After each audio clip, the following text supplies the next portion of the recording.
আমরা সর্বদাই সবাই যেটা সবসময় দেখি সেটা হচ্ছে ক্যামেরার সামনে আমরা অনেকেই কথা বলি, কিন্তু কাজের পেছনে অনেক গল্প লুকিয়ে থাকে। সেই গল্পগুলো আমরা কিন্তু কেউ জানি না বা সহজে কেউ দেখার চেষ্টাও করি না। তো সেদিক থেকে যেহেতু আজকে যত কথাতে এসেছি, কথা বলার সুযোগ আছে, যেহেতু আমি আমার মতো করে ছোট্ট করে বর্ণনা করতে চাই। সেটা হচ্ছে যে যখন আমরা 2022 সালে 3 ডিসেম্বর আমাদের প্রথম সমাবেশ ছিল রাজশাহীতে। তো আমাদের মূলত সমাবেশের যে আন্দোলনগুলো শুরু হয় রাজশাহী থেকে, আমাদের যাত্রা শুরু আর কি। সবাই গুরু ইথুন বাবু, শিবা ভাই, পরাণ ভাই এবং রোজেন ভাই সহ আমাদের আরও মিউজিশিয়ানরা আছেন, তাদের কথা না বললেই না, যারা আমাদের সঙ্গে ছিল। তো সেক্ষেত্রে আমরা সবাই একত্রিত হয়ে কাজ করেছি বাংলাদেশের সব বিভাগে, সব জেলায় জেলায় আমরা তারুণ্যের সমাবেশে প্রোগ্রাম করেছি। আমরা যে এই যে প্রোগ্রামগুলো করলাম, এই যে এক জায়গা থেকে আর এক জায়গা, ওখান থেকে আর একটা স্থানে আমরা কিভাবে পার হচ্ছি বা কতটা জীবনের ঝুঁকি নিয়ে আমাদের পার হতে হচ্ছে, মুভ করতে হচ্ছে। কি ঝুঁকি ছিল এখানে? অনেকটাই ঝুঁকি ছিল। ঝুঁকিটা ছিল যে এরকম যে আমরা যে বিএনপির গান করতেছি, যেহেতু স্বৈরাচার সরকারের সময় এখানে তো ক্ষমতা বলে তো ওনাদের হাতেই সব কিছু ছিল। যে বিভিন্ন হুমকি, যে এখানে আমরা প্রোগ্রাম করতে যাচ্ছি, ওখানে একটা করে দেখা যাচ্ছে হুমকি চলে আসছে যে আমাদের এখান থেকে বিভিন্নভাবে বোমা মারা হবে, গুলি করা হবে বা এই সেই, বা ওখান থেকে আমাদের তুলে নিয়ে যাওয়া হবে। এটা আমাদের জন্য অনেক কষ্ট ছিল। সব কথাই তো আছে যে কষ্ট শেষে নাকি কেষ্ট মেলে। এই যে মন খুলে কথা বলতে পারতেছি, এটা আমাদের জন্য অনেক বড় পাওয়া, যেটা আমরা কখনো বলতে পারি নাই। যখন গানগুলো প্রথম জনসম্মুখে আসে, দেশটা তোমার বাপের নাকি, এরপর তোমার চেয়ার ভেঙে যাচ্ছে, এরপর আসলো তোমার তলে তলে ব্যথা গো কাউয়া কাদের মিয়া, এরপর আসলো দেশে কোনো বিচার নাই, এরপর আসলো মামার বাড়ির আবদার। এইভাবে পর্যায়ক্রমে আমাদের সব কাজ চলতেছিল। তো এতটা ঝুঁকির মধ্যেও কিন্তু আমরা আমাদের কাজ বা আমাদের আন্দোলন আমরা কখনো বন্ধ রাখি নাই বা আমরা পিছু পা হই নাই। কারণ আমরা তো দেশকে ভালোবেসে, দলকে ভালোবেসে আমরা কাজ করছি।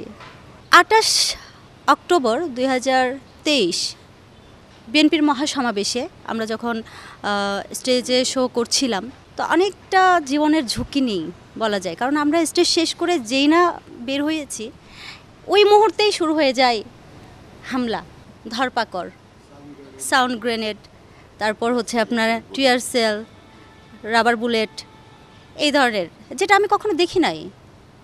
আমি তো যুদ্ধ দেখি নাই, যুদ্ধ আমি কখনো দেখি নাই। বাবা যুদ্ধের সময় নাকি 12 বছরের ছিলেন, তো ওনার মুখে অনেকটাই শুনেছিলাম, বা এখন সবার কাছ থেকে আমি একটু একটু করে শুনতে পাচ্ছি, কিন্তু চোখে দেখি নাই যে যুদ্ধটা কী, বা এই যে টিয়ার সেল, এই যে গ্রেনেড, বোমা, হামলা মামলা, এইগুলো না আমি দেখি নাই। তো আমার কাছে অনেকটাই অবাক করার বিষয় ছিল। না, আমি একটু অবাক হয়েছিলাম, আর একটু আশ্চর্য হয়েছিলাম খুব, যে এটাও আজকে আমাকে চোখে দেখতে হলো।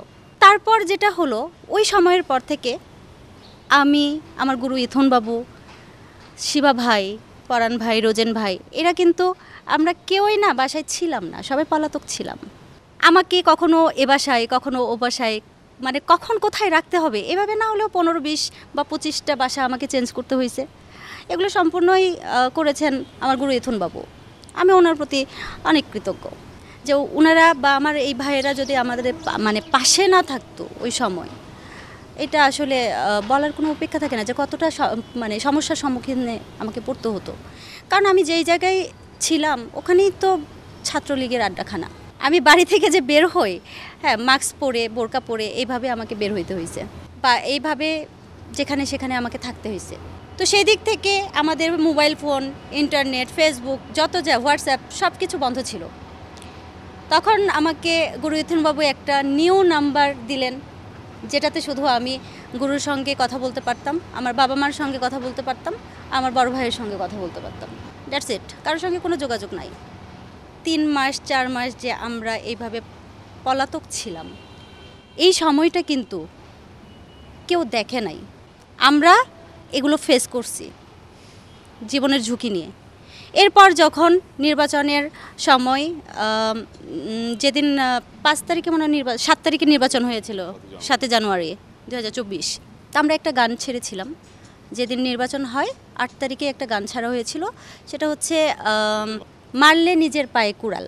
তো গানটা যখন আমরা করলাম, কারণ 7 তারিখে নির্বাচন হওয়ার পর আমাদের কাছে মনে হচ্ছিল যে তো আমাদের বড় ভাইরা আছেন, ওনারা অনেক জ্ঞানী, অনেক বোঝেন, অনেক কিছু চিন্তা ভাবনা করে একটা করে পদক্ষেপ গ্রহণ করেন।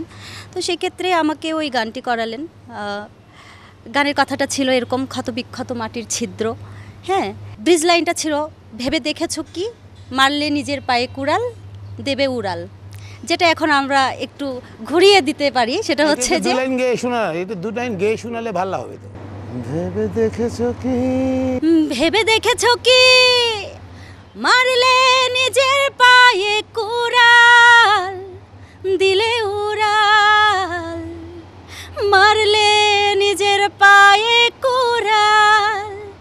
ভেবে দেখেছো কি মারলে নিজের পায়ে কুড়াল দিলে উড়াল, মারলে নিজের পায়ে কুড়াল।